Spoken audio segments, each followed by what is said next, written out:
ہم نیوز میں خوش آمدید، میں ہوں سید بہر علی شاہ۔ ہیڈ لائنز آپ نے جانی۔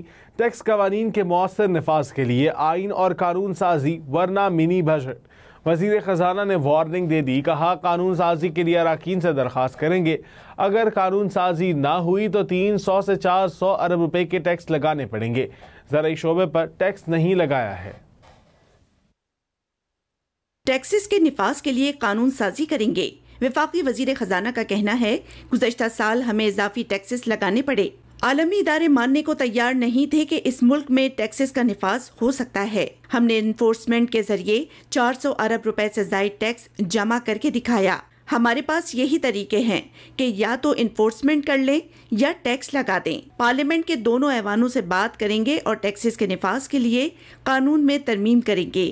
اگر ٹیکسز کا نفاذ نہیں کر سکے تو ہمیں 400 سے 500 ارب روپے کے اضافی اقدامات کرنا پڑیں گے۔ پچھلے سال جب ہم اس وقت یہاں بیٹھے تھے تو اس وقت بھی بات یہ ہو رہی تھی کہ آپ نے اتنے ایڈیشنل ٹیکسز لگا دیے ہیں، اتنے ایڈیشنل میجرز لگا دیے ہیں، وہ ہمیں لگانے پڑے۔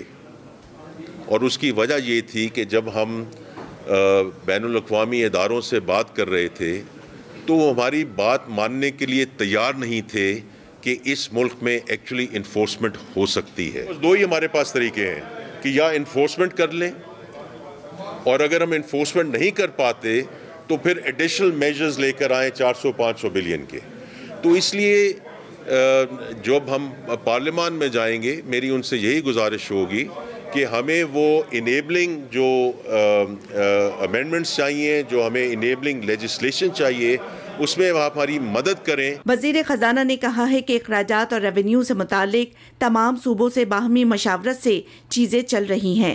ہم صوبوں کی مشاورت کے بغیر کچھ نہیں کریں گے۔ وزیر اعظم نے خود کہا کہ اگست میں NFC کمیشن کو بلایا جائے گا۔ NFC ہوگا تو اس سے پہلے کچھ تبدیلی نہیں ہوگی۔ انہوں نے بتایا کہ زرعی شعبے میں کوئی اضافی ٹیکس نہیں لگایا گیا۔ چھوٹے کسانوں کو آسان شرائط پر قرضے دیے جائیں گے۔ فیڈرل ایکسائز ڈیوٹی کو بھی ختم کیا گیا ہے۔